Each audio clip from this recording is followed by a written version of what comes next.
আজকের এই গভীরে ডুব দেবার বিষয় হল মানবিক হস্তক্ষেপ আর মানবাধিকার। মানে আমাদের হাতে যে উৎসগুলো আছে সেগুলো বলছে কিভাবে এই আইডিয়াটা সময়ের সাথে সাথে বিবর্তিত হয়েছে। এর সাথে ন্যায়যুদ্ধের ধারণার যোগসূত্রটা কোথায়, আর ধরুন দ্বিতীয় বিশ্বযুদ্ধের পরেই বা কি প্রেক্ষাপট তৈরি হলো। ঠিক আমাদের লক্ষ্য হল এটা বোঝা যে ঠিক কেন আর কিভাবে বাইরের শক্তিগুলো অন্য দেশ বা সংস্থা মানবাধিকারের কথা বলে অন্য রাষ্ট্রের ভেতরের ব্যাপারে হস্তক্ষেপ করে। আচ্ছা, আসুন এটা একটু খুলে দেখি। হ্যাঁ, আর এখানে সবচেয়ে আকর্ষণীয় বিষয়টা হলো উৎসগুলো যা বারবার বলছে রাষ্ট্রীয় সার্বভৌমত্ব, একটা দেশের নিজের সিদ্ধান্ত নেওয়ার অধিকার, আর অন্যদিকে বিশ্বজনীনী মানবাধিকার, এই দুটোর মধ্যে একটা টানাপোড়েন। ঠিক এই সংঘাতটাই যেন পুরো বিতর্কের কেন্দ্রে, তাই না? একদম।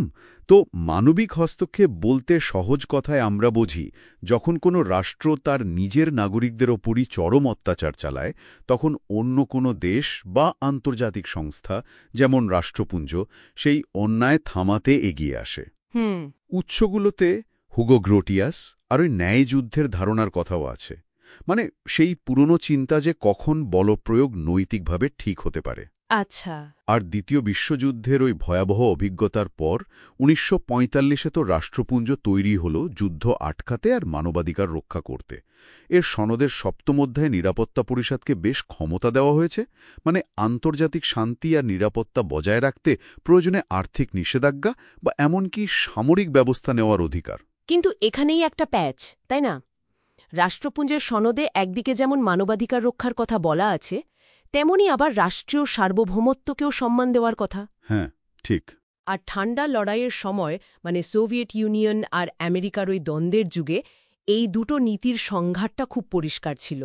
উৎসগুলো বলছে যে তখন মানবাধিকার শব্দটা প্রায়শই একটা রাজনৈতিক হাতিয়ারের মতো ব্যবহার হতো, একে অপরের নিন্দা করতে। ঠিক তাই, দুই পক্ষই প্রতিপক্ষের মানবাধিকার লঙ্ঘনের কথা বলত, কিন্তু নিজেদের বা নিজেদের বন্ধুদের বেলায় প্রায় চুপ থাকত।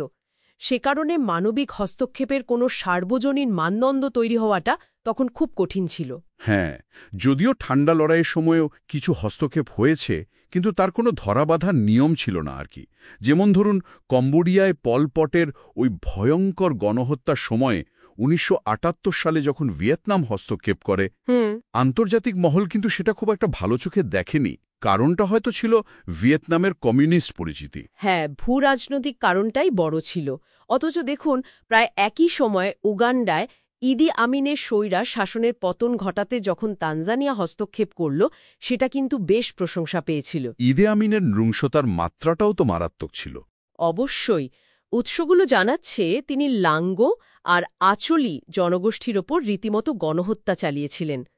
তারপর ধরুন ১৯৭২ সালে প্রায় ৬০,০০০ ভারতীয় ও পাকিস্তানি বংশোদ্ভূত মানুষকে দেশ থেকে বের করে দেন, যারা উগান্ডার অর্থনীতির একটা বড় ভিত্তি ছিল। একদম। এর ফলে দেশের অর্থনীতি প্রায় ভেঙে পড়ে, আর সব মিলিয়ে আনুমানিক ৩ লক্ষ মানুষের মৃত্যুর জন্য তাকে দায়ী করা হয়। শেষ পর্যন্ত তানজানিয়ার হস্তক্ষেপেই তার পতন ঘটে। এই দুটো উদাহরণই কম্বোডিয়া আর উগান্ডা এটাই দেখাচ্ছে যে আন্তর্জাতিক প্রতিক্রিয়া বেশিরভাগ সময় ভূরাজনৈতিক সমীকরণ দিয়ে ঠিক হতো, কেবল মানবিক কারণে নয়। আচ্ছা, ঠান্ডা লড়াই শেষ হওয়ার পর কিন্তু ছবিটা বেশ পাল্টাতে শুরু করলো, তাই না? হঠাৎ করেই যেন রাষ্ট্রীয় সার্বভৌমত্বের চেয়ে মানবাধিকারের প্রশ্নটা বিশ্ব রাজনীতিতে বেশি গুরুত্ব পেতে শুরু করলো। হ্যাঁ, অনেকটা তাই। এর একটা বড় প্রমাণ হল রাষ্ট্রপুঞ্জের নিরাপত্তা পরিষদের কাজের গতি। ১৯৯০ থেকে ৯৪ এর মধ্যে নিরাপত্তা পরিষদ যতগুলো সিদ্ধান্ত নিয়েছে, সেটা নাকি ১৯৪৫ থেকে ৯০ পর্যন্ত নেওয়া মোট সিদ্ধান্তের প্রায় দ্বিগুণ। ও আচ্ছা। প্রথম উপসাগরীয় যুদ্ধ এর একটা ক্লাসিক উদাহরণ। ইরাক যখন কুয়েত দখল করল, তখন মানবাধিকার লঙ্ঘনের যুক্তি দেখিয়েই কিন্তু মার্কিন নেতৃত্বের সামরিক জোট মাঠে নেমেছিল, ওই যে অপারেশন ডেজার্ট স্টর্ম। ঠিক, কিন্তু এর ঠিক উল্টো ছবিটা আমরা দেখলাম ১৯৯৪ সালে রুয়ান্ডায়।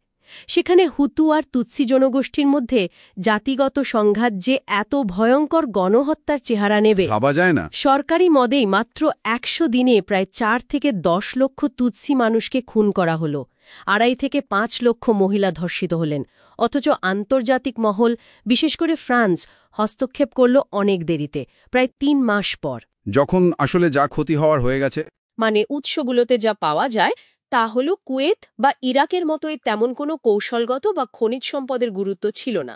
কিন্তু এখানে একটা প্রশ্ন, উৎসগুলো কি শুধু এই সম্পদের অভাবকেই দায়ী করছে, নাকি ফ্রান্সের মতো একটা শক্তির এই দেরির পেছনে অন্য কোনো ভূরাজনৈতিক হিসাব বা ঐতিহাসিক কারণও থাকতে পারে? দেখুন, উৎসগুলো হয়তো সরাসরি সেভাবে বলছে না, কিন্তু রুয়ান্ডার ঘটনাটা এটা পরিষ্কার করে দেয় যে সময়মতো ব্যবস্থা না নিলে কি হতে পারে। আর আন্তর্জাতিক হস্তক্ষেপের ক্ষেত্রে এই যে অসঙ্গতি, মানে এই দ্বিচারিতা, এটা থেকেই যায়। কিন্তু ঠান্ডা লড়াই পরবর্তী সময়ের গল্পটা তো শুধু উপসাগর বা রুয়ান্ডাতেই শেষ নয়। বলকানের ঘটনাগুলো তো প্রায় একই সময়ে ঘটছিল। হ্যাঁ, অবশ্যই। ১৯৯০-এর দশকে যুগোস্লাভিয়ার ভাঙন আর বলকান যুদ্ধ, সেখানেও তো আমরা ভয়ানক জাতিগত সংঘাত আর গণহত্যা দেখেছি। প্রায় ১ লক্ষ মানুষের মৃত্যু, লক্ষ লক্ষ মানুষ ঘরছাড়া। বসনিয়া আর হর্জেগোভিনায় শান্তি ফেরাতে ন্যাটো কিন্তু রাষ্ট্রপুঞ্জের অনুমোদন নিয়েই ১৯৯৪-৯৫ সালে সীমিত বোমাবর্ষণ করেছিল, আর সেটা যুদ্ধের অবসান ঘটাতে সাহায্যও করেছিল। কিন্তু কসোভোর ব্যাপারটা আবার অন্যরকম ছিল, তাই না? ১৯৯৯ সালের রাচাক হত্যাকাণ্ডের পর, যেখানে ৪৫ জন কসোভো আলবেনিয়ানকে হত্যা করা হয়েছিল, ন্যাটো কিন্তু রাষ্ট্রপুঞ্জের নিরাপত্তা পরিষদের অনুমোদন ছাড়াই সেখানে ব্যাপক বোমাবর্ষণ করে। হ্যাঁ, এটা নিয়ে অনেক বিতর্ক হয়েছিল। আমেরিকা আর ব্রিটেন তখন যুক্তি দিয়েছিল যে তারা বিশ্ব মানবাধিকারের রক্ষক, কিন্তু এই পদক্ষেপের বৈধতা নিয়ে প্রচুর প্রশ্ন ওঠে। এমনকি এমনও কথা শোনা যায়, যা কিছু উৎসে ইঙ্গিত করা হয়েছে, যে এই আক্রমণের ফলে জাতিগত সংঘাত আর মৃত্যুর সংখ্যা হয়তো আরও বেড়ে গিয়েছিল, আর সেই ব্যর্থতা ঢাকতেই মানবিকতার যুক্তিটাকে বেশি করে সামনে আনা হয়েছিল কিনা সেটাও একটা প্রশ্ন। তাহলে দেখুন, পুরো যাত্রাটা যদি দেখি, ন্যায় যুদ্ধের ধারণা থেকে শুরু, তারপর রাষ্ট্রপুঞ্জের সনদের ওই টানাপোড়েন, ঠান্ডা লড়াইয়ের সময়ের দ্বিধা, আর ঠান্ডা লড়াই পরবর্তী সময়ের এই ঘন ঘন কিন্তু প্রায়শই বিতর্কিত হস্তক্ষেপ। মানবিক হস্তক্ষেপের ধারণাটা সময়ের সাথে সাথে বেশ বদলেছে। কিন্তু ওই মূল টানাপোড়েনটা, মানে রাষ্ট্রীয় সার্বভৌমত্ব বনাম মানবাধিকার রক্ষা, সেটা কিন্তু একই জায়গায় রয়ে গেছে। তাহলে এই পুরো আলোচনার মানেটা কি দাঁড়ালো শেষ পর্যন্ত? এটাই আসলে সবচেয়ে জরুরি প্রশ্ন, আর উৎসগুলো আমাদের এটাই ভাবতে বাধ্য করে। আমরা দেখলাম হস্তক্ষেপের ক্ষেত্রে একটা স্পষ্ট অসঙ্গতি বা দ্বিচারিতা আছে। কখনো ভূ রাজনৈতিক স্বার্থ আগে আসছে, কখনো খনিজ সম্পদের গুরুত্বটা বড় হয়ে উঠছে, আবার রুয়ান্ডার মতো ক্ষেত্রে প্রতিক্রিয়া আসতে অনেক দেরি হয়ে যাচ্ছে। এই বাস্তবতায় দাঁড়িয়ে সত্যিই কি মানবিক হস্তক্ষেপের এমন কোনো সার্বজনীন আর নিরপেক্ষ মানদণ্ড তৈরি করা সম্ভব, যেটা বড় শক্তিগুলো নিজেদের স্বার্থ দিয়ে প্রভাবিত হবে না? এটা সত্যিই একটা বড় প্রশ্ন, যা নিয়ে ভাবনার অবকাশ রয়েছে।